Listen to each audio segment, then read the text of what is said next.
New country, new me. I got my first paid job in the new land of opportunities on the 26th of April 1994. I recorded this date in my calendar. I was so excited. I was 15 at the time and it involved my whole family in this job. It was pamphlet distribution. My parents, younger brother, sister and I had 4 types of pamphlets to fold in half, which we did while chatting or watching TV. I wrote down in my calendar that the pay for this lot of pamphlets would have been $30.24. My parents were kind enough to split the money only between us 3 kids. It was very little for our time and effort, but it all added up. I saved up for a Spanish guitar, which was an upgrade from my German one that I brought to Australia with me from Poland. I found it great that after the age of 18 you could get payments for studying. From 16 until 18 years of age, the money would go into your parents' bank account. I was really thankful to my mum that she was giving me most of this money. I was able to buy a camera and pay for braces for my teeth. I bought some new clothes and shoes too and took photos with my new camera. I wanted to save up to visit my friends and relatives in Poland. It was so hard for me to get a job. I was shy and had no experience doing anything else but pamphlets and babysitting my parents' friends' kids. I felt like in order to get a job, I already had to be semi-established.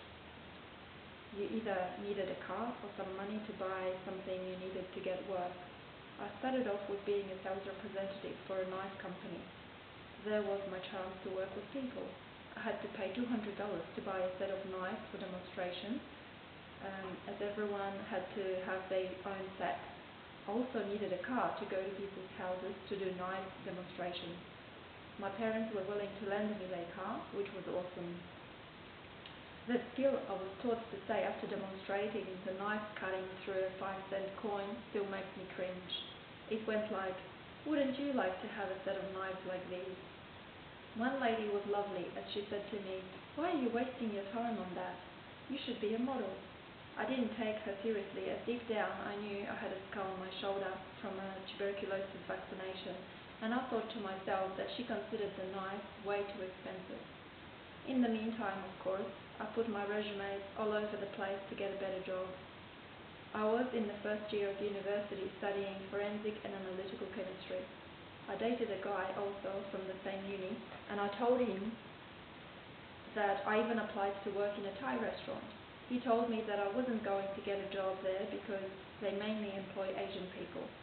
Funny about that, because this restaurant called me back sometime later and asked me for an interview.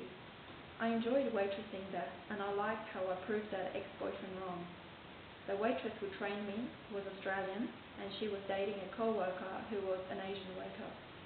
The boss, Kevin, was Asian, married to an Asian head waitress, and that was our staff. Our uniform was traditional Thai. If I was any taller or bigger, they would have had to request another uniform for me. The skirt was red, long and tight-fitting, and the blouse was golden with colourful embroidery.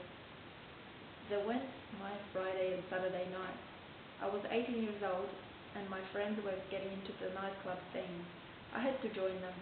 My solution was to quickly get changed after work and go into town to meet up with my friends.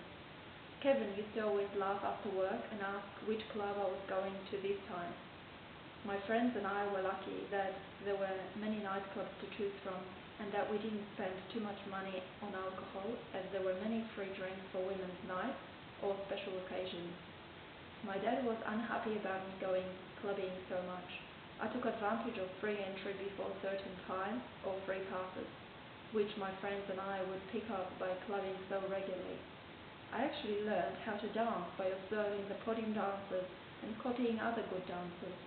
I couldn't believe that it was possible for me to earn money through my newly learned skills. It was not indecent dancing. I auditioned to dance in a shopping centre up in the Cage just before Christmas one year. The shop owners wanted to catch the attention of customers and get them to come into their shop. It paid 3 times more per hour than when I babysat for the whole night, and I only had to dance for a few songs before I was able to rest for a few songs. I felt like my dad was wrong to say that nightclubs did nothing for me. After I graduated from uni, I pretty much night stopped clubbing. This moment that came next is worth all the arguments I had with my dad about going out to clubs. Once I went to a club with some work colleagues for one girl's birthday. I was dancing in a small group, and I got approached by one girl roughly my age. She told me that she would like me to dance on the podium in this other nightclub and get paid good money for it. That was an unbelievable compliment. To me, that was what it must feel like for models to get spotted. Some of these models reach fame, but I would not treat dancing as a profession, just a hobby, and if I could get paid to do a hobby, even better. I was really interested in giving this girl my number, and I did just that. 2 weeks later, I got a call from her, and she asked if I could relieve and dance that night. She was short of people. This was my opportunity. I was in, even if it's at least for the one night. I was given a schoolgirl's outfit, as the night was called Schoolies. I had such a ball, 3 podiums, 2 great male dancers, and me. It was a similar setup as to the other dancing jobs that I have done, as we danced 4 songs on and 4 songs off. With time, I became interested in exploring dances other than freestyle, especially Argentine tango. In fact, I would have loved to do a specific dance and take it to the competition level. I knew this required commitment and a lot of money. I probably lacked a bit of both. I also did some Kizomba dance classes, which originated from Angola or in Africa. When I told people what dance classes I was frequenting, they thought I meant Zumba exercises or Zouk. Kizomba is actually similar to Argentine tango. I feel they are such sensual dances that it's almost like foreplay.